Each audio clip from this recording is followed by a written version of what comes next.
Welcome to Over 50 and Frank, the podcast that says the quiet parts out loud. I'm Shannon. I'm also known as Frank when I drop the filter. Around here, we talk about aging, menopause, wellness, and style with honesty, humor, and zero apologies. If you're over 50 and craving real talk, pull up a chair. Today's episode is a real one. I'm joined by my friend and fellow UGC content creator, Linda Wolfe. Linda is over 60, lives in Southern California, and like so many women in midlife, she's navigating a body that suddenly started playing by a different set of rules. We're talking about GLP-1 medications, why they feel like the invention of the century for many women, how perimenopause quietly changes everything, what it's like being on the fence about starting a GLP-1, and ultimately why we decided these meds were the right choice for us. Let's get into it. Hello, Linda. Hello. So today I'm here with Linda Wolfe, and Linda Wolfe is like my big sister I never had.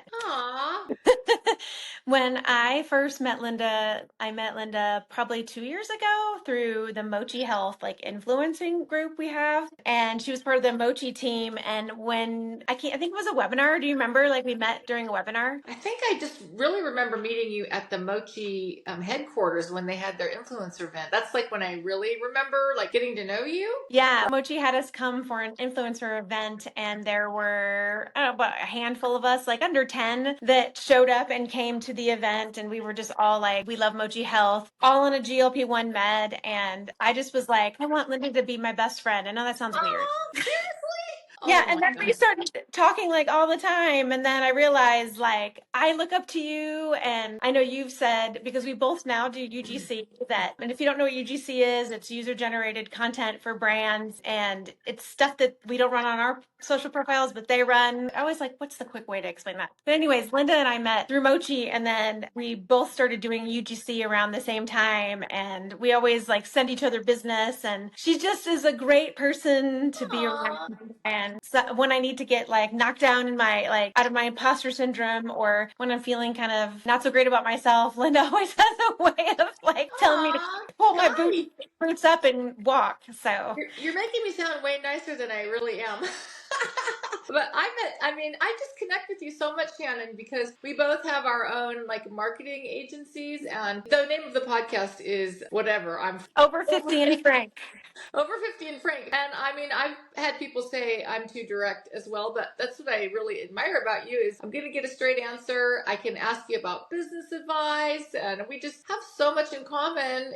You've become one of my closest friends. And business people, mentors. So the Frank nickname is something that somebody said oh, here comes Frank. I have no problem. Sometimes I just kind of lived things unfiltered and it gets me into trouble. But that's what I like about you is you'll be girlfriend, blah, blah, blah, blah, blah, blah. And I'm she's totally right. I'm an open book. I just say what's on my mind, and I respect that about you. And sometimes, people get offended easily, but I don't. I like the straight scoop. So yeah, we've become very good friends. Thank you for having me as a guest on your podcast. Yeah, well, I will say that Linda will probably be a regular guest on the podcast because we have so many things. I went and visited her last year, and we had so many things we were talking about. I'm dang, I wish I was recording this now. When I have a question about something marketing related, UGC related, GLP-1 related, weight loss related, hair loss related, that's a whole topic we could totally talk about another time. Linda's my kind of go-to for that. And like I said, she is the big sister that I never had. And I never told her that. I didn't tell her that until now. So nice. So Linda and I met because we both take a GLP-1, and we're very open about the GLP-1 we take. And we have many friends that are now taking a GLP-1 medication because of us. And I'm over 50 and she's over 60, though she does not look over 60. I turned 62 this week.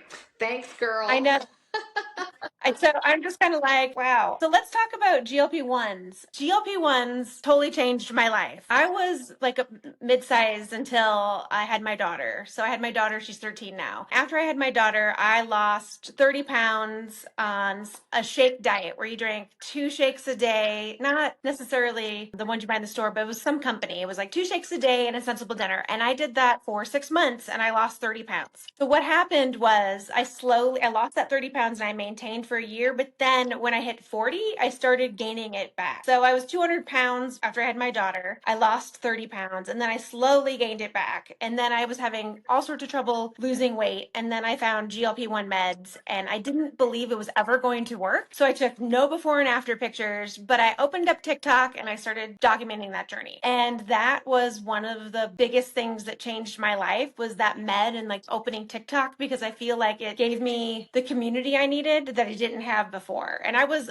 totally against TikTok, Linda. I hated TikTok. I did not want to do TikTok. And then somehow found myself doom scrolling every night for the past 3 years, trying to do less. But GLP-1 meds were the gateway to the confidence, the gateway to making more money, becoming a content creator, meeting other people across the country that are on GLP-1 meds. And it connected me ultimately to you. Yeah. And it's just one of those things that changed my life. And I will tell anybody that's interested about it. I mean, you know, we have to kind of walk a fine line with Yeah. that. So tell me, how have GLP-1 meds changed your life? Oh my gosh, it's just unbelievable. So yeah, I'm like you. During the pandemic, I started scrolling on TikTok. I was bored and I started seeing people talk about GLP-1s. And I'm like, oh my God, I've just had a weight problem. I'm just pretty much my whole life. You'd be shocked, you guys. Shannon, I don't know if you can put a green screen with my before picture, but I will do that. it's pretty shocking. I mean, I had gotten up to like 220 pounds, but I started really gaining like in middle school. And it just, you know, having kids, I would lose and then gain more back, lose, then gain more back. It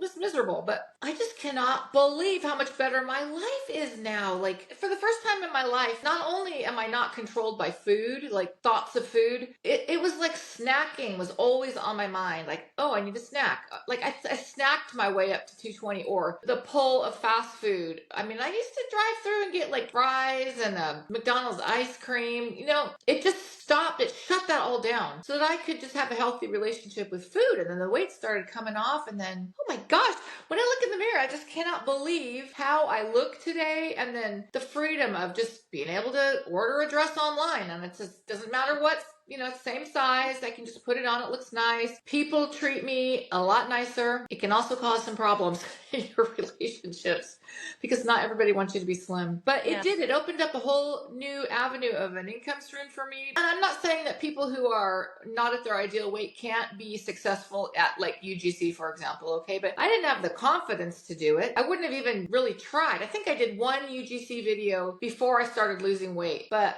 let's just face it, you're going to get a harsh world out there. You're going to get more brand deals if you are at more of a healthy weight. That's just a fact of life from my experience. But oh my gosh, my life is so much better. I'm so much happier and I just feel free, just free. The freeing is definitely one of the things that I didn't think I'd ever feel. So your life has changed. And did you think that the medication was going to work when you started taking it? I hoped that it would, but I had so many letdowns, you know, like I'm just thinking, okay, this is a lot of money because my insurance doesn't cover it. You know, it was a lot of money. And I thought, this is like a last ditch effort. I had pretty much given up on thinking. I just thought, it's never going to work. I had spent so much money, invested so much time in not only like personal training, diet programs, I mean, you name it. And it never worked. It never was a long-term solution. I just thought, this is a last ditch effort, but I was seeing it working for people. So I was very hopeful and it did work. So it was just unbelievable. Do you feel that this drug being available to not only people that are type 1 diabetes, but non-type 1 diabetes is a life-changing drug for like a lot of people? Because we see that people that have inflammation are taking small doses of it. I just saw some stat that there has been a 30% decrease in Alzheimer's, and that is something that I'm absolutely scared to get. And I feel like 50 years from now, the powers that be or the media or whatever are gonna be like, the thing of the century was GLP-1 meds. Do you feel that way about GLP-1 meds? I do. I just read a study that said it can actually shrink breast cancer tumors. But I've done a lot of research about insulin. I'm a big fan of Dr. Jason Fung, who wrote the Obesity Code, and he's an advocate of fasting. Okay, so that actually did kind of work for me, but it's just hard to sustain it because it impacts your social life a lot, you know. But I know that insulin is such a huge driver of inflammation, of cancer, of they're calling Alzheimer's type 3 diabetes. So I think it's going to be good for all kinds of stuff. That's what I've been reading anyway. It's hardly miraculous. I have, since I was 40, have had all these weird things happen. I ended up in the emergency room when I was 40 years old thinking I was having a heart attack, and they were just like, it's a panic attack. Turns out that's perimenopause. Hip pain. I started having hot flashes before the pandemic. I think maybe it was 2018. I was having hot flashes, and everybody kept saying like, oh, you're too young to be in perimenopause. And it turns out there's just been not a lot of education to women that perimenopause starts laterally in their late 30s. And guess what I was doing in my late 30s? Having kids. So you and I had talked before. Kind of tell me about your perimenopause and menopause journey, because I think it's different from mine. Well, that's interesting that you mentioned hip pain because I never really connected that to menopause before. But yes, I did have a lot of hip pain. But I don't know. I started like going through the change of life, I would say like at 50, and just like, I don't, this is kind of gross, but I just was having like these episodes of just out of the blue, just flooding. And that was like really bad. Like you just would be I was in New York one time and I was in a store and all of a sudden I just feel this. Yeah. Like, oh crap! Grab me a coat. I got to run to my hotel. So that was like the beginning of it, and then I would just get like I don't know. My hot flashes. I don't describe it like a burning inside. It would just be like turn on the air conditioner, like, you know, roasting. I didn't have a lot of moodiness or a lot of symptoms, but I did have a lot of hip pain. Now that you mention it, and I don't have any joint pain or anything like that now. But here's one thing that's interesting about GLP-1s. I was just thinking about this morning. Do you think there is a component where it changes your mood? Because I don't get as like excited about stuff or depressed about stuff as I would normally. Like I was thinking this morning, gosh, I don't get that like super excited about anything anymore. And maybe that's kind of a negative, but what do you think about that? My kids would tell you that I'm definitely less ragey, but that's the HRT. Oh. Yeah, I definitely will have my moments of where I get impatient. And once I started HR, I will definitely say that when I was taking the GLP-1 for that year and a half before I started HRT, so I was on GLP-1s a year and a half before I started hormone replacement therapy, I was definitely more depressed, a little bit more depressed than I was. I also had some situational things happen, so I have to take that into account. Like my son's health was having issues. Oh, yeah. I was having issues with a family member, and I started the GLP-1 right around that time. So there was some depression there, but I feel like the depression is, in my case, always situational. It's not a always there kind of thing. I definitely say that I have ADHD brain more. More now? No, more with perimenopause and menopause. Oh, yeah. Less now. Yeah, you know That's what? now. I didn't get diagnosed with ADHD until I was like in my 50s. And the GLP-1 has helped that a lot, actually. I'm way more focused. I can finish tasks now. My symptoms used to be pretty bad to where I was medicated. I don't take any medications now for it. And it's gotten a lot better since I've been on the GLP-1. Yeah, so I would say like once we put the HRT in, the depression and anxiety has gotten less, but I would definitely say lately I've been more anxious because I've been working a lot. Yeah. And I'll wake up like, oh my God, like what's my to-do list today? And it's in a program that I don't need to wake up worrying about it. Like, did I miss something? Oh my gosh. And as you know, like UGC is feast or famine. So UGC is kind of, you don't do UGC as a full-time career. Is it like a second career? That's probably the bulk of my income now because like I have a web design company and that is just like fading away because everybody's doing it themselves with like Wix or whatever. And I'm just sick of it because I've been doing it for 25 years. So I don't put a lot of effort into that. I like doing the UGC a lot better. So I would say 2/3 of my income comes from UGC. So yeah, with like UGC is so up and down that's, I feel like the anxiety for me and the depression is situational, and the imposter syndrome, the more that I get on social, the more imposter syndrome, because I used to like, I just never had that. And now I'm like seeing myself, especially the last year, like more imposter syndrome, which is, I don't get that. Explain that. That just does not, I just can't even register that you would feel that way. Like describe what is imposter syndrome? okay. So it'd be like, and I don't want to name names, but seeing a creator that you follow, like doing ads for someone and like thinking like, oh, I would love to do more ads for that brand. So an example, and I'll use like, and this is just an example and not how I felt. Linda was telling me today before this that she got a deal with a company that I've worked with before. And I actually had applied for that deal, but Linda got the deal, and which is really cool because I've worked with them before. So, and you've worked with them before, but I was like, dang, what's wrong with me? But then again, I've worked with them. But because it was a mother-daughter thing, and I pitched me and my daughter. My daughter does UGC too, so you just weren't right for that particular No, breed. I know. So that's the kind of thing, like I'll see like, oh, somebody's doing that. I feel like I never had that issue until I started doing UGC, where I'll be like, oh, I'll get inboxed every day, like, hey, we'd like to put you up with, for creator for this brand. And then I'll, follow up like 5 days later. Oh, we went with somebody else. And I feel like that's been happening a lot more. But then again, I woke up yesterday and had 2 gigs I didn't have. Yeah. I had the product ready. With doing it, you do tend to compare yourself to others. And then, like, we have a little group of friends, Shannon and I, and a lot of us do UGC. And so we're always comparing notes. And sometimes what we're doing might make someone else feel bad, or if what someone else is doing, we're like, oh, what about us? Yeah. So, Yeah. It's kind of like that. I feel like it's like I said, situational. It's situational. So what would you say to somebody who's over 50 that's on the fence about getting on GLP-1 meds? Oh, what are you waiting for? You crazy people. Well, I had this situation with my sister. It took her like 3 years to finally get on a GLP-1. I'm like, okay, have you ever heard that story where the person's in a flood and they're on the house and the guy comes up in the boat and goes, hey, I'll give you a ride. And they said, oh no, God will save me, right? Another boat, and then the person ends up drowning. And then God goes, why didn't you take the boat I sent you? That's how I feel like. Finally, there is something that actually works. There's something that can take this problem that's been hanging over your head your whole life and just make it go away. Like, you never even have to think about it anymore. I've been at my goal weight for 2 years, and I just take an injection every 2 weeks. I don't even have to think about my weight. I never realized what a heavy load that was on me to be constantly, oh, I better not eat that. Oh, this.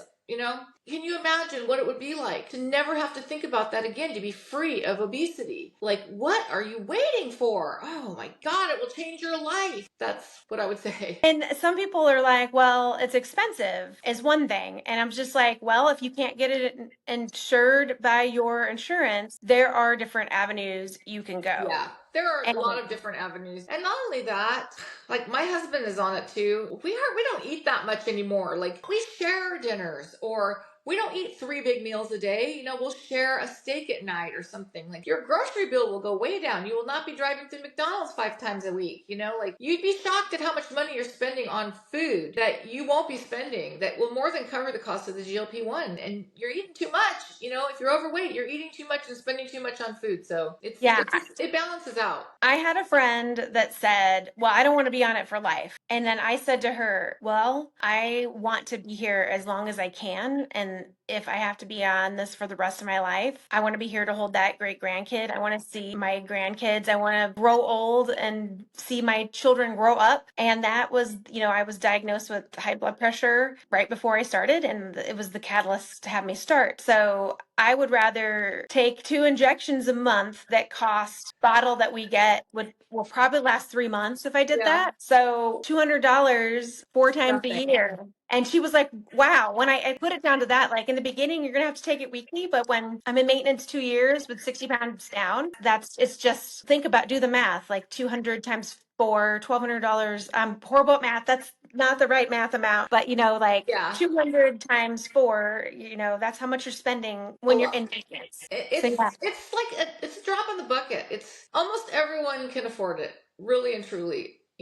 So it's just so worth it. Oh my gosh, I just can't even imagine I have a huge fear of it stopping working and me going back to being obese. That's probably my biggest fear, is I can't ever go back to that. Like, I can't imagine going back to that life. Yeah, same. That's another reason why I don't want to stop it. Linda, what is one myth you wish you could retire about GLP-1 meds? That it's going to make you sick. Okay. What is one sign somebody would be a good candidate for GLP-1 meds? If you have abdominal fat. We didn't even get into that chat. What is one tip you would give somebody that's started GLP-1 meds. Get on Mag 07. Stay on top of constipation because that is the one side effect that can really mess you up. I would add that's a good one. The other one is a multivitamin to help with your hair loss because you will lose some hair. Yes, you will. But it's growing back. Linda, big sis from another mother and father. Thank you for being here. And I have so many other topics that I could bring you in and talk about. I think Linda's going to be our regular guest. Yay! Thank you for having me as a guest on your first episode. I'm honored. Thanks so much for listening to Over 50 and Frank. If today's conversation resonated with you, I'd love it if you'd follow the show, leave a review, or share this episode with a friend who needs to hear it. You can find links, resources, and everything we talked about in the show notes. I'm Shannon, and I'll be back next week with more candid conversations about style, wellness, and life after 50.